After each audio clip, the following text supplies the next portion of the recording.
Ladies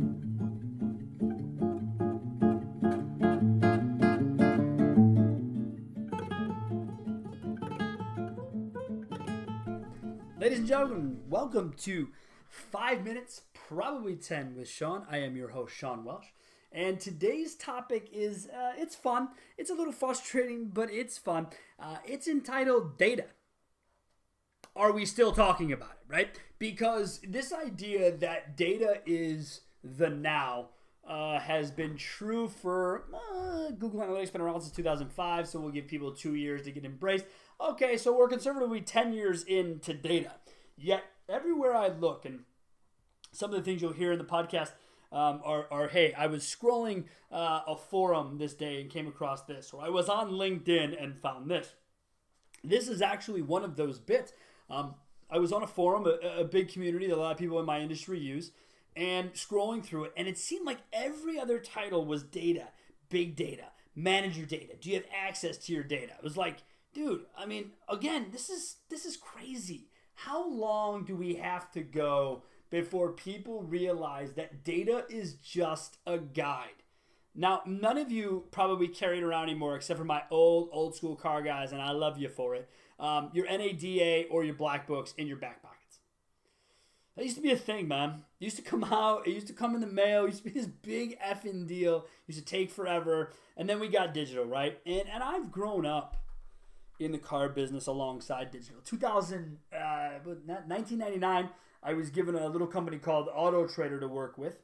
In 2002, I started getting faxed internet leads. Think about that, right? They were on the internet and they had to fax us their leads because they were going into a third-party aggregator. Think about that. And so this idea that data is now new to us is ridiculous. Should you embrace it? Absolutely. Should you make it the end-all, be-all? Absolutely not. It is a guide to your success. It can help you tell you what happened in a previous month. And if you're tracking things year over year or quarter over quarter, and you go back a year, and you say to yourself, last year in fourth quarter, what happened? How many leads? How many visitors? How many opportunities? It can certainly be an indicator of future behavior. But it isn't the end-all, be-all. And if you have all the data and don't know how to look at it, don't have the time to look at it, don't know how to decipher it, then it is absolutely useless to you. And I need you to think about that. I need you to think about, well, wait a second. I have all this data. Why is it useless? Because you don't know how to use it. Okay? You ever seen a drummer that has a humongous kit but isn't very good at drumming? It's because the hope is that kit will legitimize someone. That's not what's going to happen. It's not what's going to happen. It's going to be very simple to see that they're not a good drummer. Data to me is the same way. Just because you have a ton of data doesn't mean you have all the answers. And even so, vendors who bring you the data and they say, oh yeah, here's the data, man. This is all the good stuff that happened. What were they going to say to you? Were they going to come in and tell you that their data was bad, they've done a bad job, and you've wasted your money? Think about that. Is someone going to come to you and say, hey, last month we sucked, man. We sucked.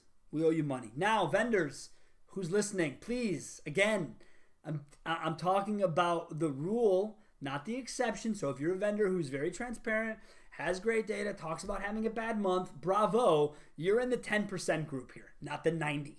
And so for this instant, I'm talking about the 90 because I need dealers to hear it. Just because they have the data doesn't mean they have the answers, because they might not know what they're looking at. Now, data isn't just, although we present it this way in our industry, isn't just analytics for online marketing or Google Analytics or the back end of a website. That's not what we're talking about here. Data is all of it. Data in your CRM, how many ups did you have? Data in your CRM for how many service opportunities you had. All of these things exist and should definitely help mold your decisions, but should not be the reason you decide to do something. Data is used to help, how do I want to say this the best way? It's used to help validate a direction that you have gone, good or bad. It is not what you should use to formulate, because using a Moneyball equation, I'm a huge baseball nut, and I love the Moneyball idea, and I try to bring it to dealerships as frequently as I can, which is, on the data side, We run the data, but we still need the scouts and the eyeballs who know what they're looking at, because data on paper isn't enough to really analyze a baseball player, and it's certainly not enough in our world to analyze a vendor of which we could be spending tens of thousands of dollars a year to use. So, data. I love it. I have a business because of it. It's not going to go away, but it's also not new. So stop acting like it is. Stop acting like you just woke up and said, oh my God, there's data here. Start figuring out how you're going to use it all. Start having a game plan to utilize all this data to do better for you, because given the Moneyball equation, it will do better for you. People say to me all the time, well, yeah, Billy Beane never won a championship. Theo Epstein did. He's got like 3 and he's broken the 2 longest curses in baseball. His principles, his mentality, I don't know this for a fact, but seemingly are rooted in the idea of metrics. It's all he talks about. And Billy Beane started that. That's how they got there. So he may not have won something, but other people have, because they've either had more money, better picks, just a better scouting department. Doesn't matter. It's still a thing to use the data to guide and then make the real world decision. And that's what has to happen. So as always, sum it up here. Data is a great guide, but do not use it as the end-all be-all answer machine. It's not going to cure what ails you. It's going to give you insights into what you've done, how that's performing, and what moves you need to make on that specific set of data.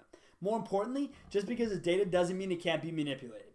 Doesn't mean that vendors will show you only the data that relates to the good part of what you do and not the bad. Because remember, they're not going to come in and tell you they're doing a bad job.